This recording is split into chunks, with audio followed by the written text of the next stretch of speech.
Segue. Eu lhes dou a vida eterna, jamais perecerão, e ninguém as arrebatará da minha mão. Aquilo que meu Pai me deu é maior do que tudo, e da minha mão do Pai ninguém pode arrebatar. Eu e o Pai somos um. Esta vida está cheia de promessas. A gente olha na TV e tem promessas de ficar rico. A gente vê nas redes sociais e tem promessas de uma vida soberba. A gente vai nos encontros e tem pessoas falando sobre promessas e mais promessas e mais promessas. Mas aí eu lhe pergunto, aonde ficam essas promessas? Eu lhe digo, essas promessas terminam a 7 palmos debaixo da terra.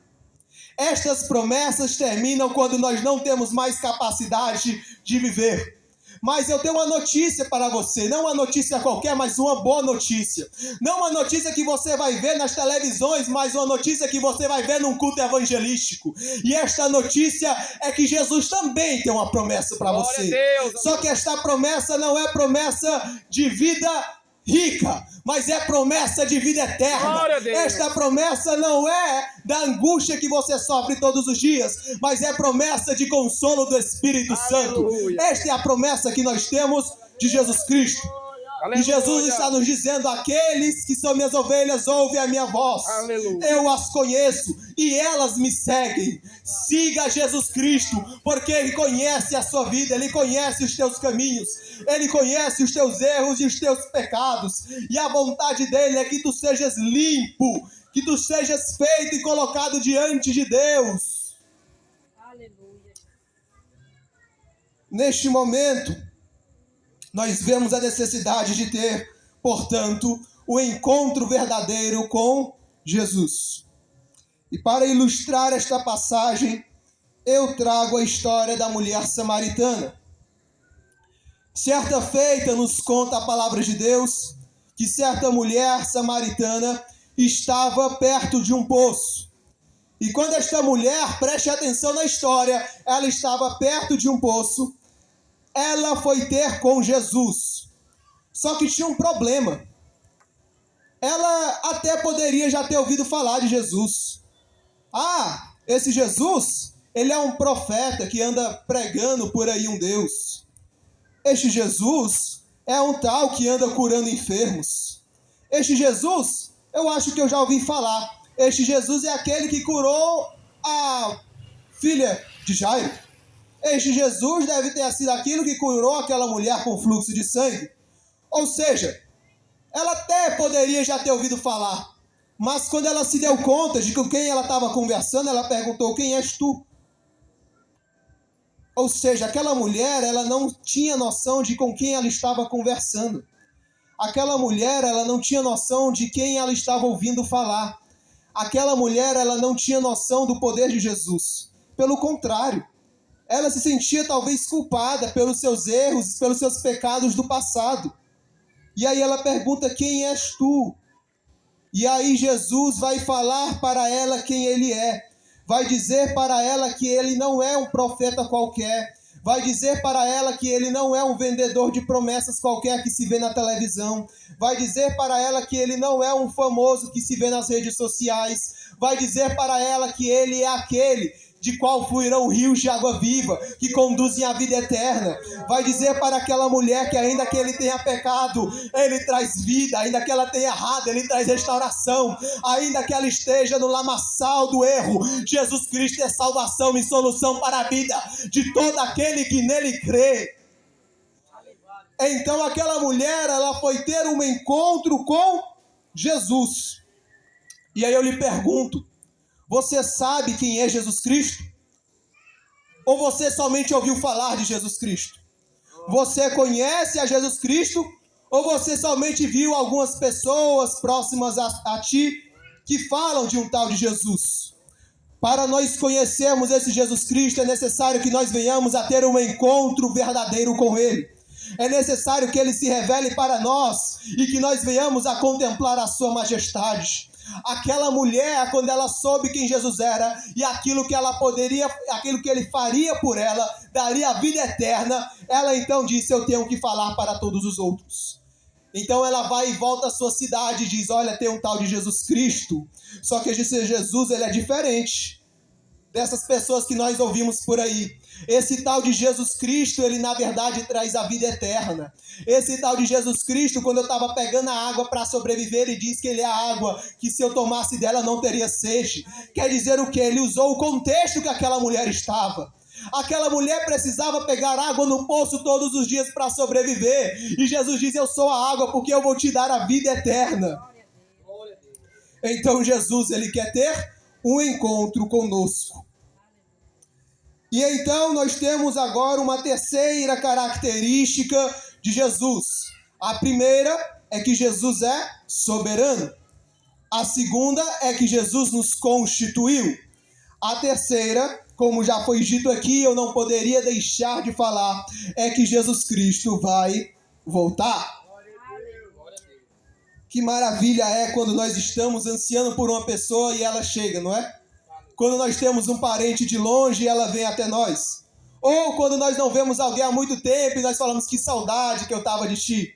Quando nós vemos uma pessoa querida, você pode estar imaginando aí neste momento aquele seu parente, aquele seu amigo, seu pai, sua mãe talvez, alguém que mora no interior e dizendo, quanta saudade eu sinto daquela pessoa.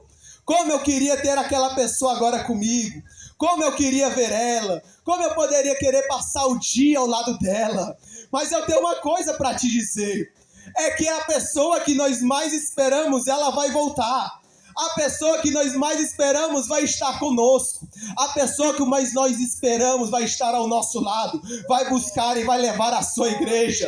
A pessoa esta é Jesus Cristo, Filho de Deus. Aquele que nos salvou vai voltar para nos buscar. Aquele que nos deu esperança vai voltar para cumprir a promessa. Aquele que nos enviou o Espírito Santo de Deus é com seu Espírito que vai nos levar para estar na sua presença.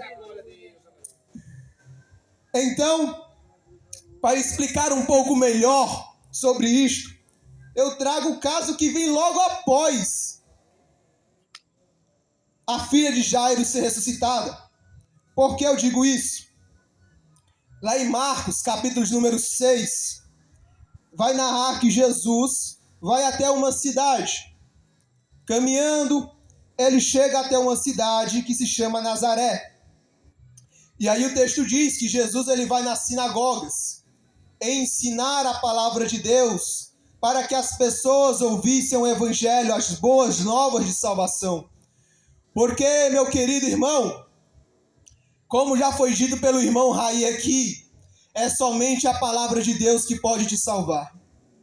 Não há nada nesta terra que não a palavra de Deus que pode te salvar. Eu sei que querem te fazer acreditar que tu pode ser salvo de outra maneira. Eu sei que querem te fazer acreditar que existem outros meios de salvação. Mas eu te digo, existe somente um caminho. E ele é verdadeiro e ele leva a vida. É Jesus Cristo. E então, Jesus ele vai até aquela cidade de Nazaré. Começando a ensinar nas sinagogas. E lá acontece um relato que os irmãos podem acompanhar em Marcos 6, que talvez seja muito comum nos dias de hoje. E que deixou Jesus até um pouco espantado. Quando Jesus chega até lá, as pessoas começaram a duvidar dele. Mas aí você pensa, olha, como é que uma pessoa vai ver Jesus Cristo, vai ver ele pregando a palavra, vai ver ele curando os enfermos, vai ver ele ressuscitando os mortos, vai ver ele parando as tempestades e ainda assim vai duvidar da palavra de Deus? Por que as pessoas fizeram isso? Verso 3 e 4 diz o seguinte: as pessoas então estavam comentando enquanto ele pregava: não é este o carpinteiro, filho de Maria e irmão de Tiago, José, Judas e Simão? As suas irmãs não vivem aqui entre a gente? E escandalizavam-se por causa dele. Ou seja, aquelas pessoas ficaram se questionando: olha, esse Jesus bem aqui que está pregando a palavra, ele nasceu aqui, ele é filho de José, ele é carpinteiro, eu vi até esse menino crescer. E aí falava, rapaz, ele curando 2 ou 3 ali, eu até vi. Mas aí ficaram escandalizados, como é que esse rapaz que está aqui, nasceu com a gente, cresceu com a gente, trabalha com a gente e ainda está dizendo que é Salvador? E aí Jesus diz, nenhum profeta é desprezado a não ser na sua terra, entre os seus parentes e na sua casa. Olha, a gente está da mesma forma como estes que moravam em Nazaré. Você poderia se questionar como é que alguém poderia duvidar da palavra de Deus. Mas eles estavam duvidando, pensando, olha, esse Jesus é comum, é familiar nosso.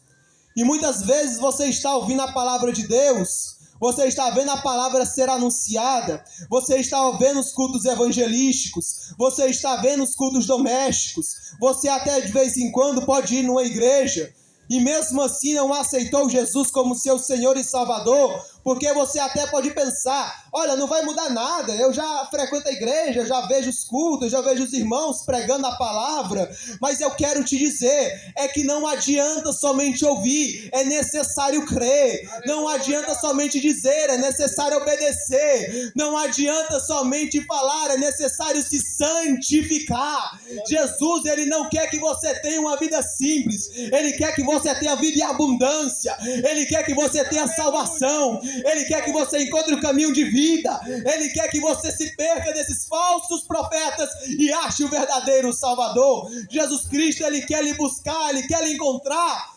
Jesus Cristo é este que vai até ti, anunciando a palavra de Deus, e creia nela. Essa palavra é fiel, esta palavra é digna de toda aceitação, esta palavra é quem nos salva. Então, esta pergunta que fica para nós na noite de hoje: você está tendo o verdadeiro conhecimento de Jesus, para que quando ele volte, ele o reconheça e o leve para os céus? Você está verdadeiramente buscando este Jesus? Será que Jesus lhe conhece verdadeiramente a ponto de dizer, este aqui é um verdadeiro adorador? Será que Jesus está olhando para a sua vida, está se regozijando e dizendo, este daqui é um filho de Deus? Porque a palavra nos diz que os que eram seus o rejeitaram, mas todos quanto o receberam, deu-lhes o direito ou o poder de serem chamados filhos de Deus. Aleluia, glória a Deus. Então eu lhe pergunto nesta noite, qual é o nível de intimidade que você tem com Jesus? Qual é o nível de intimidade que você está tendo com Jesus na sua vida? Jesus para você é apenas alguém que você ouve falar nas noites? Jesus para você é aquele colega que você tem notícia de vez em quando? Jesus para você é aquele que você só olha nas redes sociais, curte uns 2 ou 3 vídeos? Ou Jesus está intimamente ligado na tua